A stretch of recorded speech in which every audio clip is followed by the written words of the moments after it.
কেউ যদি একটানা 900 বছর একটানা পৃথিবীতে বেঁচে ছিল, আল্লাহর নাফরমানি করছে, 900 বছরে কোনোদিন এক বিন্দু কোনো পেরেশানি, দুঃখ, কষ্ট, যন্ত্রণা ভোগ করে নাই, হাসি খুশি আর আনন্দ ফুর্তিতে কাটাইছে 900 বছর, কিন্তু আল্লাহর নাফরমানি করছে।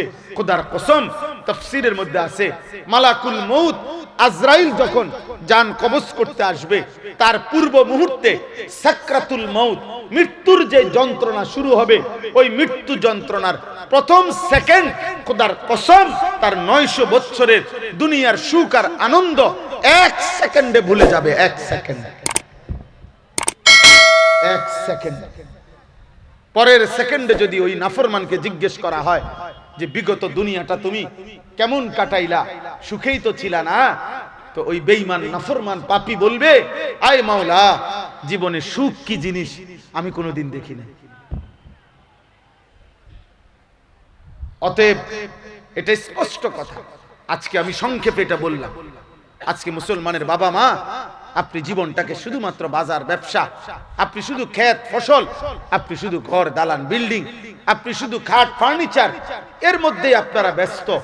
আপনার ঘরে ছেলে ঘুমায়, আপনার ছেলে 365 দিনে খোদার 1 বছরে 16 বছর 18 বছরের ছেলে একদিনও ফজরের নামাজ পড়ে না। আপনি মুসলমান নাকি আপনার ছেলে মুসলমান? এ কেমন জিন্দেগি? আপনার ঘরে মুসলমান, আপনি আজকে 40 বছর ধরে রঙিন টেলিভিশন দেখতেছেন, নাটক, সিনেমা, নর্তকী, ছবি, নাচ, গান। আপনি একবারও ভাবলেন না, 40 বছরও মনে পড়ে নাই যে এটা গুনাহ, এটা হারাম, কোনোদিনও মনে পড়ে নাই। আজকে 30 বছর ধরে দাড়ি কাটেন, কোনোদিনও মনে পড়ে নাই এটা গুনাহ। আজকে 40 বছর যাবত প্রত্যেক দিন কথায় কথায় গালি দেন, কোনোদিনও মনে পড়ে নাই এটা গুনাহ। আজ 30 বছর যাবত সুদের ব্যবসা করেন, কিস্তি নেন, কোনোদিনও কি ভাবেন নাই এটা গুনাহ? আপনি মরবেন না? তোমরা যুবক ভাই, তোমরা মরবা না? তাহলে তোমাদের অনেক ছেলের চেহারা দেখে বোঝা যায় নামাজের কোনো চিহ্ন নাই। আমি দাঁড় করাই, আমি তো ইনশাআল্লাহ দাঁড় করাইতে পারবো। বেনামাজি আমি চেহারা দেখলে চিনি। বেনামাজি অসভ্য, বেনামাজি বেয়াদব, বেনামাজি এই সৃষ্টির সবচেয়ে বড় গাদ্দার, সবচেয়ে বড় অহংকারী, সবচেয়ে বড় বেয়াদব বেনামাজি, যার কপালে সেজদা নাই। তোর চাইতে নিকৃষ্ট গাদ্দার আসমানের নিচে জমিনের উপরে কোন জানোয়ার নাই।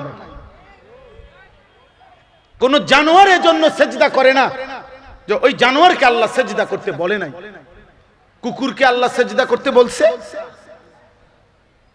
গরু ছাগলকে আল্লাহ তাআলা সেজদা দিতে বলছে, তো সে এজন্য সেজদা দেয় না। তোমাকে তো বলছে, তুমি মুসলমান না, তুমি শোনো নাই কোনোদিন?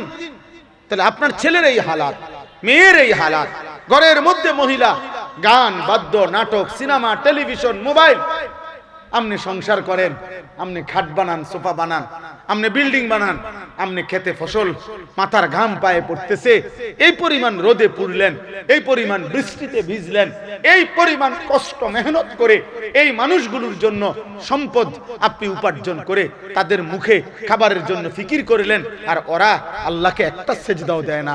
এমন আল্লাহর দুশমন, এদের জন্য আপনার এই চেষ্টার ফায়দা কি? আখিরাত কি? আখিরাত কি? বলে না দুনিয়া পাইলেই সারব। দুনিয়াও তো পাইতেন না, আপনি মরে যাবেন না? সব যেদিন গুছাইয়া শেষ, সব রেডি করতে করতে তো বুড়ো হয়ে যায় মানুষ।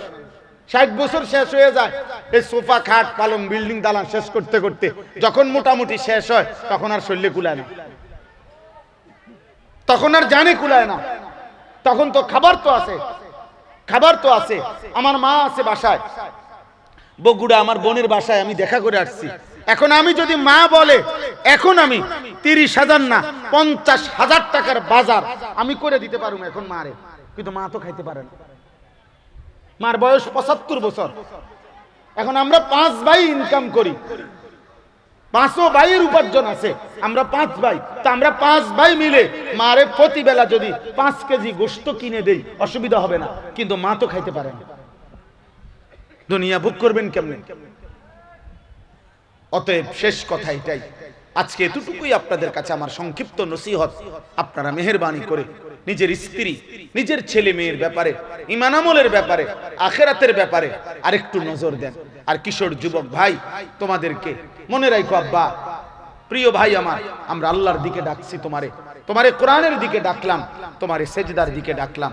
তুমি গান শুনো না, নারী দেখো না, অশ্লীল ছবি দেখো না, উলঙ্গ নাচ গান দেখো না, কোন হারাম নাফরমানের সাথে জুড়ে না, কোন পাপীর সাথে যাইও না, কোন পাপের সহযোগী হইও না, কোন গুনাহের সহযোগী হইও না।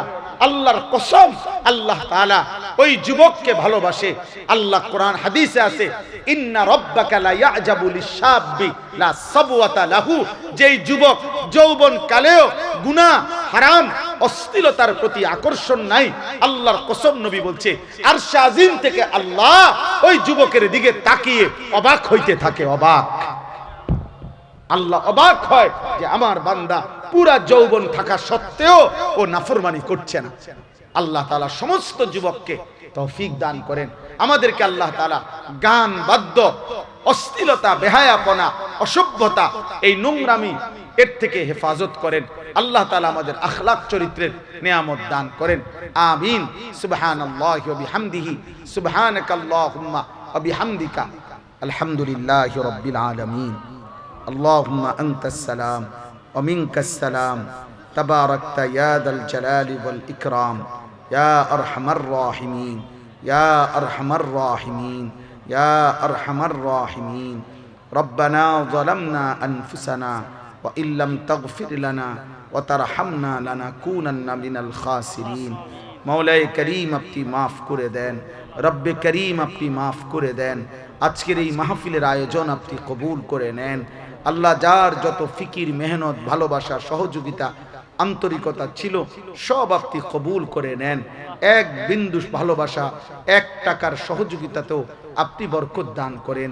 আমাদের সকলকে ঈমান আমল দান করেন। প্রতিটা গুনাহ থেকে বাঁচবার তৌফিক দান করেন। নারী, ছবি, গান, অস্থিরতা, বেহায়াপনা থেকে আমাদেরকে হেফাজত করেন। আখিরাতের ফিকির দান করেন। প্রতিটা যুবককে সেজদাওয়ালা, নামাজি বানিয়ে দেন। বাবা চাচাদেরকে আখিরাতের ফিকির দান করেন। মা বোনদেরকে পর্দা পুশিদা দান করেন। ছোট্ট মাসুম বাচ্চাদেরকে কবুল করে নেন। অনেক শ্রদ্ধেয় উলামায়ে কেরাম, মসজিদের ইমাম সাহেব, আল্লাহ সকলকে হায়াতে তাইয়্যিবা, আফিয়া দান করেন। আল্লাহ এই মাহফিলখানা কবুল করে নেন। এলাকার আশপাশের সমস্ত কবরবাসীদেরকে মাফ করে দেন। কিয়ামত পর্যন্ত কবরের আযাব মাফ করে দেন। অসুস্থ বিমারি যারা শিফা করে দেন। প্রত্যেকের কামাই রুজিতে হালাল বরকত দান করেন। হালাল উপার্জন করার তৌফিক দান করেন। হারাম থেকে বাঁচান মাওলা। জীবনটা সুন্নাত মোতাবেক, নবী সাল্লাল্লাহু আলাইহি সাল্লামের তরিকা মোতাবেক গড়ে তুলবার তৌফিক দান করেন। রব্বির হামহুমা কামা রব্বায়ানি সগীরা। আয় আল্লাহ, আমার দেশকে নিরাপদ করে দেন। একজন ইনসাফকার, ন্যায়পরায়ণ শাসক আমাদেরকে দিয়েন মাওলা। কোন জালেমের হাতে তুলে দিয়েন না মাওলা। কোন জালেমের হাতে তুলে দিয়েন না রে মাওলা। কোন জালেমের হাতে তুলে দিয়েন না রে মাওলা। আর বেইজ্জতি হতে চাই না মাওলা। ইজ্জত নিয়ে কোরআন বুকে সেজদা দিয়ে বাঁচতে চাই মাওলা। বিবি বাচ্চাকে ঈমান আমলের উপরে রেখে যেতে চাই মাওলা। সারা পৃথিবীর মজলুম মুসলমানদেরকে রেহাই দেন। কালেমার বিজয় দান করেন। মুমিনের বিজয় দেন। আল্লাহ আপনি কবুল করে নেন। সুবহানা রাব্বিকা রাব্বিল ইজ্জাতি আম্মা ইয়াসিফুন ওয়া সালামুন আলাল মুরসালিন ওয়ালহামদুলিল্লাহি রাব্বিল আলামিন।